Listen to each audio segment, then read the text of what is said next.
اردو ادب کی دنیا میں عورت نے 1881 سے لکھنا اور چھپنا شروع کر دیا تھا.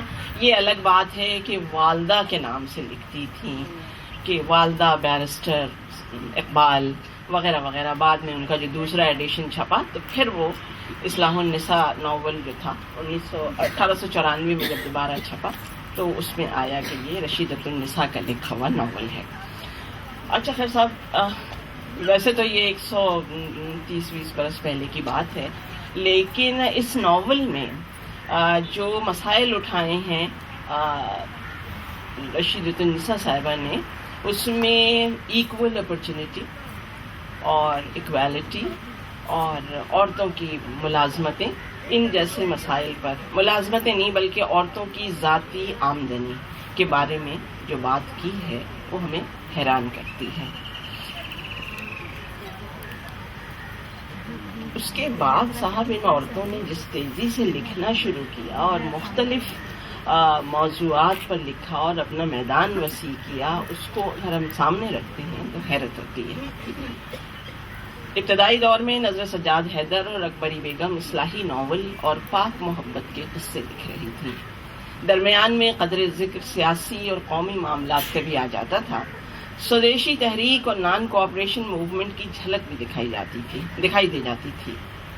یہ لکھنے والیاں اپنے اپنے ڈھب سے یہ کہتی سنائی دیتی ہیں کہ ہم سانس لیتے ہیں، ہم اپنی شخصیت رکھتے ہیں، ہم اپنے ارد گرد کی زندگی کو اپنے نقطۂ نظر سے دیکھتے اور سمجھتے ہیں. ہمارا حق ہے کہ ہم اپنے ساتھ سانس لینے والیوں کو ان کی عزت نفس لوٹائیں اور وہ بھی انسان سمجھی جائیں. یہی وہ رویہ تھا جس کے بعد وہ دن آئے کہ مسز عبدالقادر گوتھک ناولٹ لکھنے لگی. یہ گوتھک ناولٹ بعد میں اور گوتھک کہانیاں ہمارے اے حمید نے لکھی، لیکن ان سے بہت پہلے، اور مرزا ادیب نے لکھی، لیکن ان سے بہت پہلے مسز عبدالقادر نے یہ گوتھک کہانیوں کا سلسلہ ہمارے ہاں شروع کیا تھا. حجاب امتیاز علی نے ظالم محبت اور خلوت کی انجمن لکھ ڈالی. ڈاکٹر رشید جہاں کا جو ہنگامہ ہے وہ ہم سبھی جانتے ہیں. اس کے بعد اس میں چغتائی ٹیڑھی لکیر لے کر آئیں، جس میں لیزبینزم بھی ہے اور بغاوتیں بھی ہیں اور لڑکیوں کے ہاسٹل کے چرچے بھی ہیں. اور اس کے بعد تو چل سو چل کا معاملہ ہوا. قرۃ العین حیدر نے تاریخ، تہذیب، وقت اور بر صغیر کی تقسیم کو اس طور پر لکھا کہ آگ کا دریا ڈوب کر پار کر گئیں. ان کی تحریروں کے تنوع کا یہ عالم ہے کہ اختر الایمان نے کہا، کوٹ، اردو کے سارے مرد ادیب مل کر بھی اس ایک خاتون کا مقابلہ نہیں کر سکتے، انکوٹ. ان کے بعد خدیجہ مستور کا آنگن، جمیلہ ہاشمی کا دشت سوس، بانو قدسیہ کا راجہ گرد، رضیہ فصیح احمد کی صدیوں کی زنجیر اور دوسرے متعدد ناول عورتوں نے لکھے. اپنی روایات سے بغاوت کرنے والی ان لکھنے والیوں کا سانس نہیں اکھڑا. وہ مسلسل لکھ رہی ہیں اور نت نئے موضوعات کو اپنی تحریروں میں سمیٹ رہی ہیں. ان موضوعات کی وسعت کا اندازہ اس بات سے لگایا جا سکتا ہے کہ مثال کے طور پر جیلانی بالو نے کوئی تقریباً 30-35 سال پہلے جو ناول لکھا بارش سنگ، وہ آندھرا پردیش کے کسانوں کے درمیان رہ کر ان کی جو تلنگانہ موومنٹ ہے جو اس وقت بھی چل رہی ہے اس کے بارے میں لکھا. یہ محض چند ناول نگاروں کے نام ہیں. میں آج کی محفل میں کچھ ذکر ان لکھنے والیوں کا بطور خاص کرنا چاہتی ہوں جنہوں نے خوب لکھا. قاری نے ان کی قدردانی بھی کی، لیکن ہمارے ناقدین ان سے سرسری گزرے، وہ جن کی تفصیل ابھی آپ کو فاطمہ سنا رہی تھی، یا شاعری کے ضمن کشور سنا رہی تھی. ان میں اختر جمال، نثار عزیز بٹ، الطاف فاطمہ، خالدہ حسین اور کئی نام سر فہرست ہیں. الطاف فاطمہ کا چلتا مسافر 1971 کے واقعات اور معاملات پر جس درد مندی سے لکھا گیا ہے، وہ اس کا کہیں ہمیں کسی مرد یا کسی دوسری خاتون کا لکھی ہوئی کوئی تحریر ہمیں نہیں ملتی. اسی طرح نثار عزیز بٹ کا نگری نگری پھرا مسافر، خالدہ حسین کا کاغذی گھاٹ ایسے ناول تو نہ تھے جو یوں نظر انداز کر دیے جاتے جیسے لکھے ہی نہیں گئے تھے. میں یہاں بطور خاص حجاب امتیاز علی کے ناول پاگل خانہ کا ذکر کروں گی، جو 1980 میں شائع ہوا اور جس کا ذیلی نام انہوں نے تلاش امن کا سفر رکھا تھا۔ اسے تو پڑھیے تو حیرت ہوتی ہے کہ ہمارے ناقدین جانے کن نیندوں سوتے ہیں کہ انہیں نئے موضوعات پر لکھنے والیوں کی خبر ہی نہیں ہوتی۔ حجاب کے لیے 1945 میں ناگاساکی اور ہیروشیما کی ایٹمی تباہی ایک روح فرسا اور ناقابل فراموش واقعہ تھا۔ اس کے بعد تابکاری کے اثرات اور عالمی ماحولیاتی تبدیلی ایسے معاملات نہ تھے جو ان پر گہرے نقوش نہ چھوڑتے۔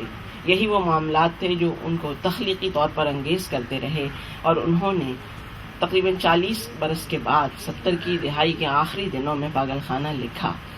اس ناول پر اپنی رائے دیتے ہوئے doctor Nazir Ahmed government college Lahore کے پرنسپل تھے، انہوں نے لکھا، حجاب امتیاز علی کا یہ ناول سائنس کی تخریب کاری پر اردو میں لکھی جانے والی اولین سنجیدہ تحریر ہے۔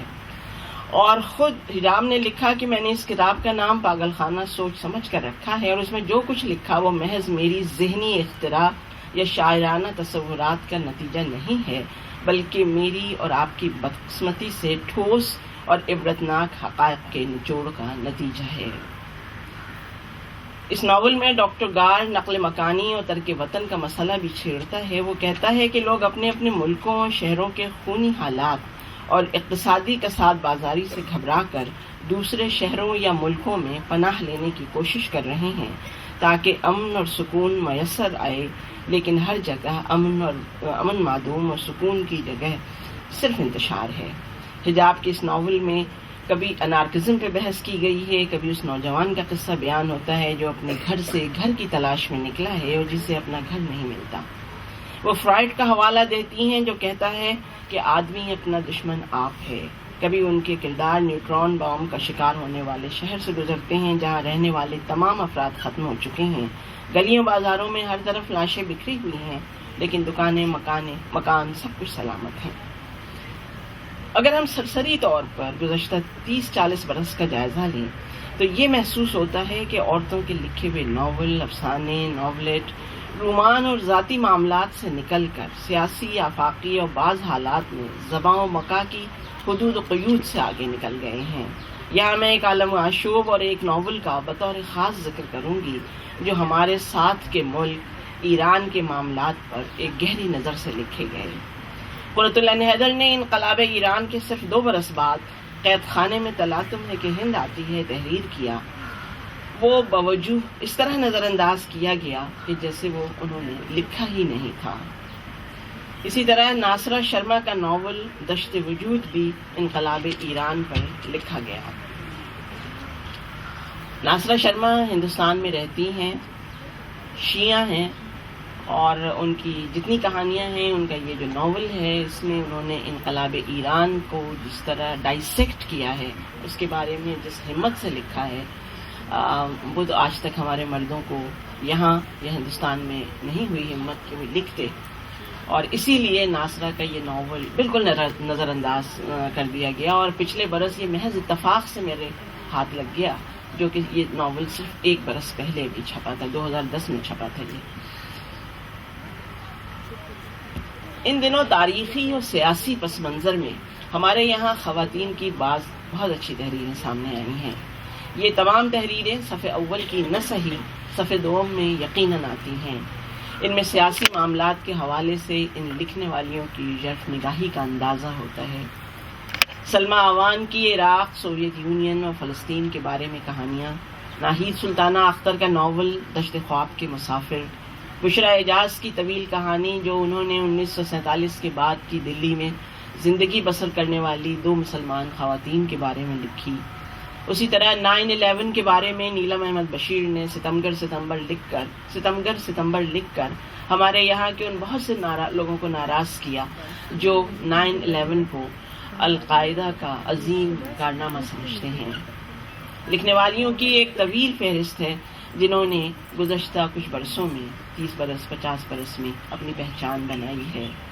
ان میں حاجرہ مسرور ہیں، ممتاز شیریں، فرخندہ لودھی، افرا بخاری، رشیدہ رضویہ، افضل توصیف، سعیدہ گزدر، نیلوفر اقبال، فاطمہ حسن، نگہت حسن، فردوس حیدر، فہمیدہ ریاض، فرحت پروین اور طاہرہ اقبال، پروین عاطف اور متعدد دوسری لکھنے والیاں ہیں. عطیہ داؤد ہیں جنہوں نے خود نوشت کے نام پر جو کتاب لکھی، جو سندھی میں لکھی، اردو میں ترجمہ ہو کے سامنے آئی، وہ بھی کمال چیز ہے. انہوں نے، ان تمام لکھنے والیوں نے اردو افسانے اور ناول کی سرحدوں کو گرایا ہے، اپنے لیے اور اپنے بعد آنے والیوں کے لیے بے کرا وسعتوں کے امکانات پیدا کیے ہیں.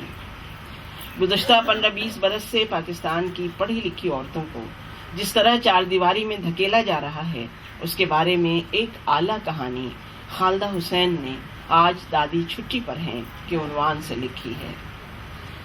یہ وہ کہانی ہے جس میں دادی اور اس کی ہمعمر خواتین پردہ نہیں کرتی، ملازمت کرتی ہیں، فلم دیکھتی ہیں، بازار جاتی ہیں اور اپنی زندگی کے فیصلے خود کرتی ہیں. لیکن دادی کا بیٹا ان کی زندگی پر اعتراض کرتا ہے اور یہ پسند نہیں